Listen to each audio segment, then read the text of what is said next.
to just kind of start by saying the first thing we talked about is that planning process, right? Like, oh my goodness, we're just going to throw this together and start selling virtually. Because everybody knows how to use the phone, everyone knows how to use video. We can just go ahead and do this. And I will share that one of the things that I think when you think of having a team of people or someone who kind of focuses as the majority of their job on virtual selling, inside sales, you're part of something bigger, right? You're part of a bigger organization. And what ends up happening is we either treat them like the redheaded stepchild or like an afterthought. So, Debbie, I'm looking forward to chatting with you about, okay, let's think about having a plan. Yes, how do we plan? Exactly. You're talking my language. And I think that one of the pieces of that puzzle is knowing that it's a piece of something larger and kind of creating that idea of what is different that you want them to accomplish and what's the same that you want them to accomplish, right? We talk about salespeople always having that first piece of the puzzle from a customer experience perspective. Absolutely. The customers should be the focus always. And I guess for your customers, Debbie, when you're talking to people about virtual selling, are they thinking about it as an appointment setting strategy, or are they thinking, okay, how much of our process can we do without it ever going to seeing somebody? I don't think of it normally as appointment setting, but actually, communicating with people that are the decision makers. But sometimes with the decision makers, you have to talk to a lot of other people first to get things approved and, verified or whatever. And so I find it just, why is it they think they need to talk different on the phone or via Zoom than they do in person? They've done this in person for years, many people, and then coming on a digital type, it's like they don't know what to do. And so they do need to set appointments, but I really see this as being an issue of actually just doing sales. So here's what I'm going to tell you is that I think sometimes we forget we could be setting appointments for ourselves. So from a calling people perspective, just call them and talk to them like they're people. I mean, it drives me crazy. It's like the sales robot comes out in everyone's personality when they're on the phone. And instead of that mechanical, what should I say? How should I say it? Talk to them, right? And remember that if we're calling and they don't, right, we don't have an appointment, they're not expecting our call. I think sometimes even practiced inside salespeople forget we're interrupting them, right? They're in the middle of something because they weren't expecting our call. So we need to have a plan. So option one is we can have a full-blown conversation when they answer. But option two really needs to be, all right, I'm going to set an appointment to have this conversation with them.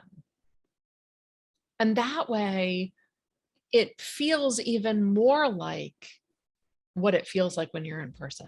And if you're calling on the phone, I'm going to tell you, as uncomfortable as it might make you, do the call via video, because what we're doing now is so much more personal interaction than just a phone call. You can Absolutely. I learned young in sales, like when you see people face to face, that both of you act more like humans versus what some people act like on the phone. They would never treat you that way in person.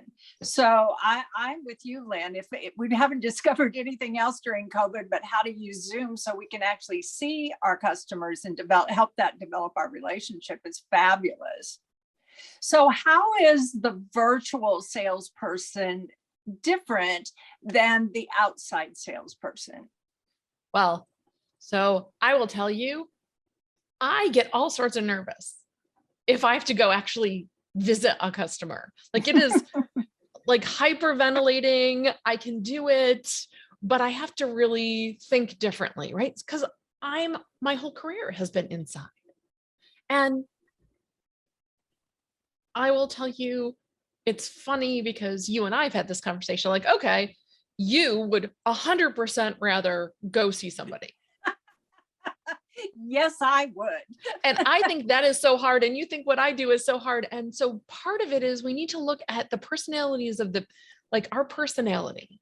What are you, someone who is willing to sit down at a desk in front of a computer and make the calls and set the appointments either for yourself or somebody else? Are you someone who is willing to keep track of things, right? So there's a level of activity tracking that's a bit different than outside salespeople.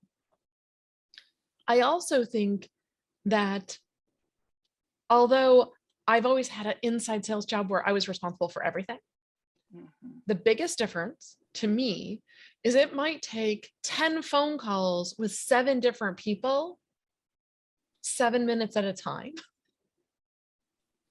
to do what an outside salesperson might do in a meeting in a conference room with all 7 of those people in one meeting. So it doesn't necessarily take longer. It takes smaller chunks of time where you're gathering information. So it just feels differently than it an does. outside. And you bring up a great point, and like chunks with that and keeping up with it. Yep. Like this person said this and that, I mean, documenting, really keeping up with what's going on so that when you communicate with somebody else, you can be clear about what you did with another person on their team already. And making sure you ask, right, in a outside sales meeting, when you're in a boardroom or in a conference room and you're talking to a bunch of people all at once, you start to read the room. Well, in inside sales, we manufacture that by having what appears to be the same conversation with a few different people, right? So I always tell people that I'm training, if 3 people inside an organization have not given you the same answer to the same question, it's not real. Exactly.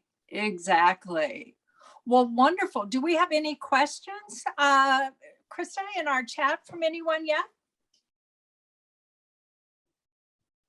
Okay. So we don't want to hire an inside salesperson.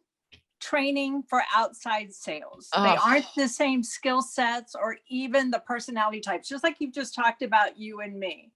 And it drives me crazy, by the way. It happens so often. Well, and it's almost like people think, okay, well, this is a low risk entry point for a salesperson to come in as an inside. Well, but guess what? What if they never want to go anywhere? Like, what if what they're good at is that inside sales role? Again, I would not be a great outside sales person for an organization. Now, I've been doing this long enough to know that and not take that job. But someone who is younger might be like, oh, this is the entry point. So I go in and I do really well at this. And then all those skills that I learn are going to transfer to no, they don't. Right? Exactly. Again, you're great outside. Okay. So if you don't have a plan, let's get a plan together. And it's okay if it's January 4th and you don't have a plan. It's better than it being December 24th and you didn't have a plan all year. So let's get that started.